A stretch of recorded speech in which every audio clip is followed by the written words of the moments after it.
anagoo Aham Foundation maanta waxaan halkaan ku diyaarinay afur gaaraya 100 qoys oo indhoolayaal ah oo ugu talagalnay inaan afurino maanta. Afurku waxa uu ka kooban yahay bariis iyo baasto iyo hilib iyo malaay iyo timir iyo biyo iyo moos. Okay.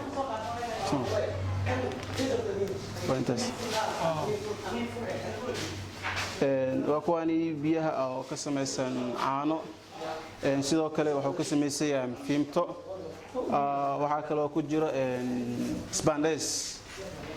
Assalaamu alaykum warahmatullahi.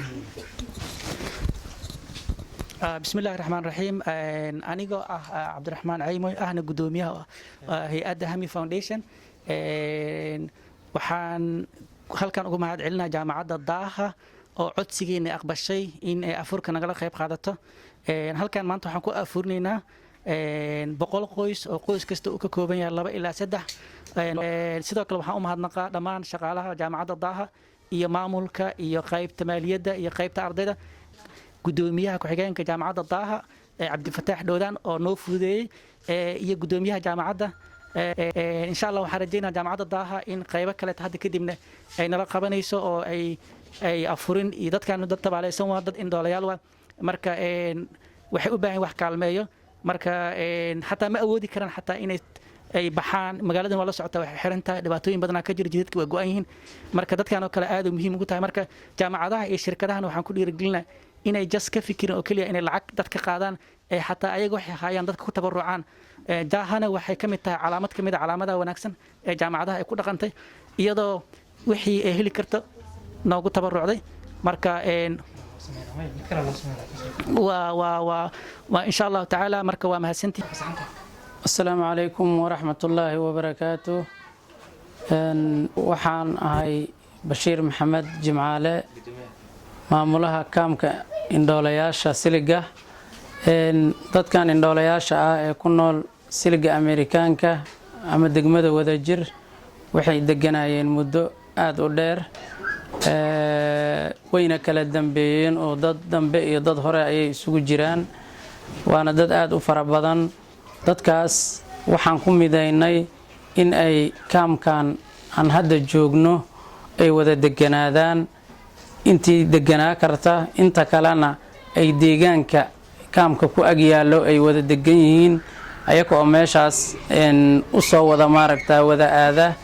dadkan naafada ah qaasatan dadkan aragu ka maqan yahay ee ku nool magaalada Muqdisho ma ahan dad cid u maqani ay jirto wax ay haystaan oo gooniyahina ma jiraan. degmo iyo gobol iyo dawlad ka war haysaana ma lahan. inta badan waxay ku dhex nool yihiin shacabka Soomaaliyeed ee magaalada Muqdisho gudaheeda ay isaga nool yihiin.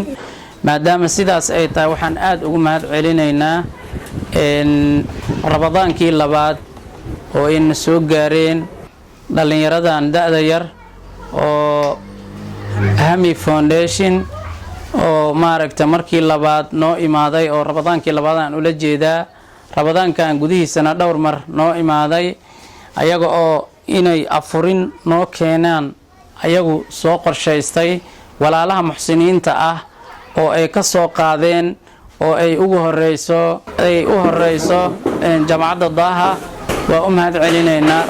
waxaan leenahay waa naga kiin soo gaartay dadkan aad u jeedaan oo naafada ah iyo ilmihii ay dhaleen iyo in badan oo ka mid ah inta igula sugan oo maqan oo hadda magaalada ku dhex maqan oo u soo hoyaadaya meelahooda waxa weeye waa wax ay haystaan iyo ummadaas Soomaaliyeed ayay ku dhex jiraan cid u maqanina ma jirto. dad khaas ah oo sida Hami Foundation oo kala oo soo ogaada oo u imaada ma ahanana ayagu meel ma aadaan waa dad naafa maantana dalka ama magaalada Muqdisho kala xiraanta iyo kala fogaanshaha dadka iyo cudurka jira xaaladooda waxa ay tahay waa la wada socotiin. marka waxaan leenahay Ilaahay subxaanahu wa ta'aala ha idinka abaal mariyo ciddii soo dhiibata afurintaas 100 qofood ah 100 qoys ah afurintaas 100 qoys ah dadkii soo dhiibtay Ilaahay subxaanahu wa ta'aala ajir iyo xasanaad ha ka siiyo qoys kastana yacni waxa waaye inay gaarto ayaa loogu talagalay oo qoyska dhammaantiis ay gaarto. wax la siiyaa waxba kuma tirayaan.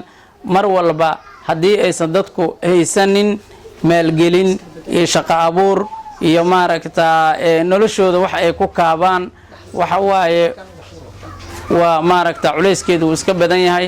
laakiin waxaan leenahay kaamkan indhoolayaasha 100 qoys ayaa maaragtaa maanta lagu afurinaa insha allahu tacaala, oo ku wada joogto oo suxuur iyo afur wada ah. jasaakallahu khayran ma jazaa. assalaamu calaykum waraxmatullaahi wabarakaatu. السلام عليكم ورحمة الله وبركاته. magacaygu waa ayaan maxamed faarax. waxaan halkaan mahad uga celinayaa ilaahayga weyne subxaanahu wa tacaala noo suurageliyey inaan dadka masaakiinta aan afurin u sameyno. afurkaas ay soo dhiibteen dad walaalaheen ah oo kusoo tabaruceen ay u horeyso jaamacadda daaha. waxaan leenahay mahad weyne ka gaarto. waxaan leeyahay dadka marka bulshada Soomaaliyeed qof walba maanta u jeeda wadankeena suu yahay, waa inaan magaranaysaa ku dhiirataan sida jaamacaduhu ugu dhiiranayaan. jaamacadihiiba ay maartay ay sameynayaan inay bulshada kor u qaadaan. ninkuna waxaa leeyahay sidoo kale uga maartay uga dhiidhiya oo kor u qaada